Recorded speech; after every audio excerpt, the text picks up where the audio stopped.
வந்து தாவேகா கூட்டம் தான். இந்த சம்பவம் நடந்தது தாவேகா கூட்டம் தான். அதில் மாற்று கருத்து இல்ல. ஆனால் இங்கே வந்தவங்கலாம் தாவேகாக்காரங்கன்றதை எப்படி நீங்க சொல்றீங்க? எந்த ஒரு சினிமா நடிகர் போனாலும், அல்லது ஒரு கரிஸ்மேட்டிக் லீடர் போனாலும், அந்த இடத்துல வந்து கட்சி பேதம் இல்லாம மக்கள் வந்து கூடுறது தான் இயற்கை. இப்போ இன்னைக்கு கரிஸ்மேட்டிக் லீடர் இல்லாம இருக்கலாம். ஆனால் அந்த காலத்தில காமராஜர், இந்திரா காந்தி, ராஜீவ் காந்தி, நேரு அப்படி அப்படிப்பட்டவங்க வரும்போது, எல்லாரும் தான் போய் பார்த்தோம். கட்சி பேதமெல்லாம் கிடையாது. இப்பயும் கூட ஒரு பெரிய லீடர் வர்றாருன்னா, நான் வேற கட்சியா இருந்தா கூட, நம்ம ஊருக்கு வர்றாருன்னா, சரி போய் எட்டி பார்த்துட்டு வருவோமே! அப்படின்னு நினைக்கிறது இயற்கை. பெரிய தலைவர்கள் ஆகியிருக்கிற பட்சத்தில. அதேபோல சினிமா நடிகர்கள் வந்தா, இன்வேரியபிளா எல்லாருமே போறது வழக்கம். இப்ப நீங்க வடிவேலு போன ஆட்சியில வந்து போன தடவ திமுகவுக்காக பிரச்சாரம் பண்ணாரு. ஆமா. அவங்க அங்கே வந்தவங்க எல்லாமே திமுககாரங்களா? அவங்க எல்லாம் ஓட்டு போட்டிருந்தாலே திமுக அப்பயே ஜெயிச்சிருந்திருக்குமே! இல்லையா? அப்போ நடிகர்களே வேடிக்கை பார்க்க வர்ற கூட்டம் ஒரு பெரிய கூட்டம் இருக்கு. அந்த வகையில் அங்கே வந்த கூட்டத்தை நீங்கள் தாவேக்கான்னு அடையாளப்படுத்தவே கூடாது முதல்ல. நீங்கள் எதை அடையாளப்படுத்தலான்னா, அதுக்கப்புறம் சேலத்தில் ஒரு கூட்டம் நடந்தது. அதுக்கு எப்படி அனுமதி கொடுக்கப்பட்டது அப்படின்னா, அவங்களுடைய பொறுப்பாளர்கள் அவங்களுக்கு மட்டும் அடையாள கார்டு கொடுத்து, ஐடி கொடுத்து, அவர்களை மட்டும்தான் 5000 பேரை உள்ளே விடணும் அப்படின்னு சொல்லியிருந்தாங்க. அப்போ அந்த பொறுப்பும் அவர்களுக்கு இருந்தது. அப்போ அவங்க கட்சிக்காரங்களுக்கு மட்டும்தான் அலோவ் பண்ணியிருந்தாங்க. வேறு யாரையும் உள்ளே விடலை. ஒரு ஆளை கூட உள்ளே விடலை. அது வந்து தாவேகா கூட்டம். ஆனால் இது வந்து தாவேகா கூட்டம், இங்கே வந்திருந்தவங்க எல்லாம் தாவேகாக்காரங்க தான் அப்படின்றத நீங்கள் முதல்ல பண்ணவே கூடாது. இங்கே இருந்தது பொதுமக்கள். அதில் தாவேகாக்காரங்க இருந்திருக்கலாம், திமுககாரங்க இருந்திருக்கலாம், அதிமுககாரங்க இருந்திருக்கலாம், எந்த கட்சியும் சாராதவர்களும் இருந்திருக்கலாம். அதனால் இதை நீங்கள் தாவேகாக்காரங்களுக்கு கொடுக்குறாங்க அப்படின்றத முதல்ல எடுக்கக்கூடாது. மக்களுக்கு கொடுக்குறாங்க. சரியா தப்பான்றது ரெண்டாவது. ஆனால் கொடுக்குறது தாவேகாக்காரங்களுக்கு கொடுக்குறாங்கன்ற அந்த ஆர்கியூமெண்ட்டு முதல்ல தப்பு. மக்களுக்கு கொடுக்குறாங்க. கொடுக்கலாமா அப்படின்னா கொடுக்கலாம். என்ன பொசிஷன்லாம் கொடுப்பாங்க சார்? என்ன அளவுக்கு போஸ்ட்? அதாவது பியூன் அல்லது ஜூனியர் அசிஸ்டன்ட் குரூப் 4ல் வருது இல்லையா? இந்த 2 பதவி தான் பெரும்பாலும் கொடுப்பாங்க. அதுக்கு மேற்கொண்டு எதுவும் கொடுக்க மாட்டாங்க.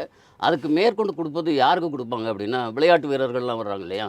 நேஷனல் அல்லது ஒலிம்பிக் இங்கெல்லாம் போயிட்டு வர்றவங்களுக்கு டிஎஸ்பி இது மாதிரி குரூப் 1 போஸ்டே கொடுக்கலாம். அது பல மாநிலங்களில் கொடுத்துருக்காங்க. ஓகே. கம்பேஷனேட் அப்பாயின்மெண்ட்னா கம்பேஷனேட் அப்பாயின்மெண்ட்ன்றது வேற. அது பதவியில் இருக்கும் பொழுது இறந்து போனவர்களுடைய பிள்ளைகளுக்கு கொடுக்குறது. ஆனால் இதை கொடுப்பதற்கு அரசுக்கு முழு அதிகாரம் இருக்கு.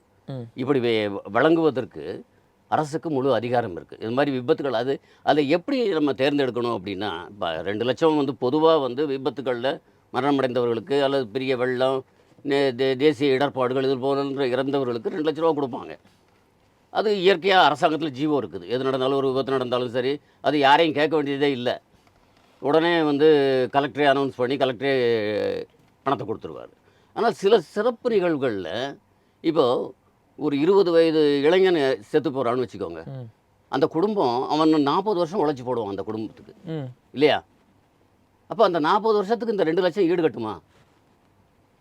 அப்போ அந்த மாதிரி நேரங்களில் நம்ம மாற்றி தான் யோசிக்கணும். அப்போ அந்த குடும்பத்துக்கு என்ன ஆதரவு, ஏதாவது ஒரு ஆதரவு வேணும் இல்லையா? நீங்கள் 2 லட்சத்தை வச்சு அவங்க 40 வருஷம் அவங்க சாப்பிட்டு சின்ன குழந்தைகள் இருந்தால் அதையும் வளர்த்து ஆளாக்க முடியுமா? அப்போ அந்த மாதிரி சந்தர்ப்பங்களில் இது மாதிரி வேலைவாய்ப்புன்றது ஒரு நியாயமானது தான். இப்போ இந்த விபத்தில் நீங்கள் பார்த்தீங்கன்னா இறந்தவங்க எல்லாருமே கொஞ்சம் வயசுக்காரங்க. அவங்களுக்கு நீங்கள் 2 லட்சம் மட்டும் கொடுக்குறீங்க அரசாங்கம் அப்படின்னா அது எந்த வகையில் நியாயமாக இருக்கும்? அந்த 2 லட்சத்தை வச்சு அவர் என்ன பண்ணுவார்? இன்றைக்கி இருக்கிற விலைவாசியில் அது ஒரு வருஷத்துக்கு சாப்பிட்ற ஒரு 4 வருஷத்துக்கு வேணால் சாப்பிட வருமா? பிள்ளைகளை படிக்க வைக்க வருமா? இன்றைக்கி எல்லாம் சின்ன குழந்தையாக இருப்பாங்க. இப்போ அவன் இறந்தவனுடைய குழந்தை 2 வயசு 3 வயசில் இருக்கும். அது இன்னும் 20 வருஷம் படிக்கணும். யார் படிக்க வைக்கிறது? இப்போ இது ஒரு சின்ன ஆதரவாக இருக்குது. இது திமுக தரப்பில் வைக்கக்கூடிய குற்றச்சாட்டுகளில் இந்த மாதிரி கட்சி சார்பு அப்படிங்கிற ஒரு விஷயத்தை வைக்கிறாங்க. அதுக்கு பிறகு அரசு பணிகளை அதுக்காக தயாராகக்கூடிய நிறைய பேர் இருக்கும்போது இப்படி அள்ளி கொடுக்குறாங்களே அப்படிங்கிற 2 விஷயத்தையும் சமூக வலைதளங்கள்ல இருக்கட்டும், திமுக தரப்பில் நேரடியாகவும் அது ஒரு எதிர்கட்சியாக இருக்கிறனால அவங்களுடைய குரல் நம்ம எடுத்துக்கணும்ல, அது பதில் சொல்லணும். இல்லை, இது வந்து அவங்க அது இதில் கொஞ்சம் கூட நியாயம் இல்லை. ஏன்னா இது போன்ற இயற்கை இடர்பாடுகள் பேரிடர்பாடுகள்லாம் திட்டமிட்டு செய்கிறது இல்லை, திடீர்னு நடக்கிறது. இப்போ அந்த குடும்பத்துக்கு யார் ஆறுதல்? அரசாங்கம் தானே ஆறுதல் கொடுக்க முடியும். அந்த குழந்தைகளுடைய கல்விக்கு நம்ம ஏதாவது உத்தரவாதம் கொடுக்குறோமா? அவங்களுடைய அன்றாட சாப்பாட்டுக்கு நம்ம ஏதாவது உத்தரவாதம் கொடுக்குறோமா? இதெல்லாம் ஒரு பெரிய நம்பரே கிடையாது. நீங்கள் ஒரு 40 பேருன்றது ஒரு பெரிய நம்பர் கிடையாது. நம்ம நம்ம நம்ம நாட்டில் ஆயிரக்கணக்கான லட்சக்கணக்கான பேருக்கு வேலை வாய்ப்புகள் உருவாக்கிட்டு இருக்கு. இன்றைக்கி நீங்கள் அரசாங்கத்துலேயும் வேலை செய்யலாம், தனியார்லேயும் போய் வேலை செய்யலாம், இல்லையா? எங்கே வேணாலும் போய் வேலை செய்யலாம். நீங்கள் அரசாங்க வேலைவாய்ப்பு இல்லைன்னா நீங்கள் தனியாரில் போய் நீங்கள் உங்களுக்கு வேலைவாய்ப்பு நிறைய கொட்டி கிடக்குது. ஆனால் இவங்க என்ன பண்ணுவாங்க? அனாதரவாக தான் நிற்கிறாங்க.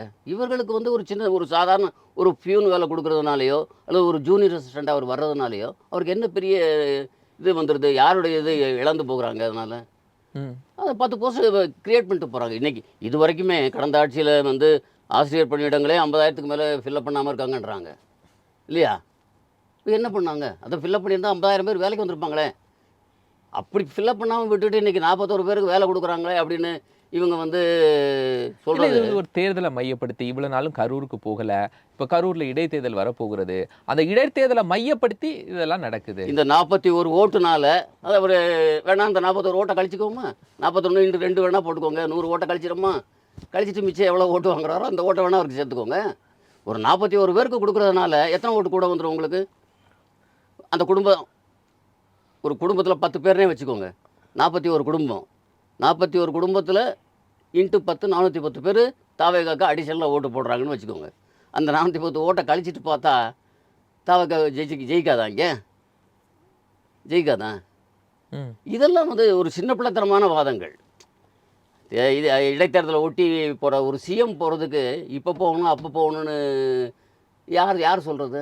இல்ல, சிஎம் உடைய ஸ்பீச்சில் இடைத்தேர்தல் அங்க மையப்படுத்தப்படுது. நீங்க வேலுச்சாமிபுரத்துல அந்த 41 பேர் அந்த சம்பவம் நடைபெற்று அதுக்கப்புறம் இப்பதான் சிஎம் ஆன பிறகு முதல்ல போறாங்க.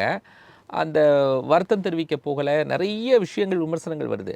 ஆனா இந்த முறை போறாங்க, அரசு பணிகளை கொடுக்குறாங்க, அனௌன்ஸ்மெண்ட் நடைமுறைப்படுத்துறாங்க, கூடவே இடைத்தேர்தலுக்கான புள்ளியை வைக்கிறாங்க. இல்லை, நீங்கள் இப்போ ஒரு ஊர் ஒரு வாட்டர் டேங்க் கட்டியிருக்காங்க, இப்போ திறக்க போகிறாருன்னு வச்சுக்கோங்க. இப்போ அந்த வாட்டர் டேங்க் கட்டினா அது யார் பயன்படுவா? அந்த கிராமம் முழுக்க பயன்படுது. அப்போ அந்த வாட்டர் டேங்கை திறந்துட்டாங்க, அந்த கிராமம் முழுக்க பயன்படுது, அவங்க எல்லாம் தாவேக்கா ஓட்டு போடுவாங்க அப்படின்னா சொல்ல முடியும்? அப்படியா சொல்ல முடியும்? அப்படி தானே நீங்கள் சொல்கிறீங்க. 41 பேருக்கு இப்போ இது கொடுத்துட்டாரு, இப்போ ஒரு 5000 பேருக்கு பட்டா கொடுத்தாருன்னு வச்சுக்கோங்க.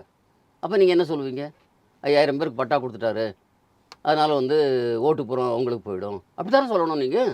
அப்படி தானே இப்போ அவங்களுடைய ஆர்கியூமெண்ட் இருக்குது. அது எப்படி நியாயமான ஆர்கியூமெண்ட்டாக இருக்கும்? இதை எப்போ செய்யக்கூடாதுன்னு சொல்லுது எலெக்ஷன் கமிஷன்? தேர்தல் அறிவித்த பிறகு செய்யக்கூடாதுன்னு தான் சொல்லுது. ம்.